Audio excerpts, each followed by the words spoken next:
যুক্তরাষ্ট্রের মধ্যবর্তী নির্বাচনকে কেন্দ্র করে অনলাইন বাজি বা প্রেডিকশন মার্কেটগুলোতে কোটি কোটি ডলারের লেনদেন হচ্ছে। তবে এই বাজার এখন মার্কিন নির্বাচনের স্বচ্ছতার জন্য বড় হুমকি হয়ে দাঁড়িয়েছে।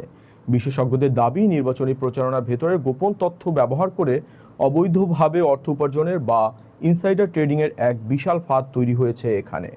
রয়টার্সের প্রতিবেদন অনুযায়ী জনপ্রিয় প্ল্যাটফর্ম কালশি ইতিমধ্যেই নিজেদের নির্বাচনে বাজি ধরার অভিযোগে ৩ জন প্রার্থীকে বহিষ্কার করেছে। এমনকি সাবেক কংগ্রেস সদস্য জর্জ স্যান্তোসের বিরুদ্ধেও অবৈধ তথ্য ব্যবহারের অভিযোগে তদন্ত চলছে।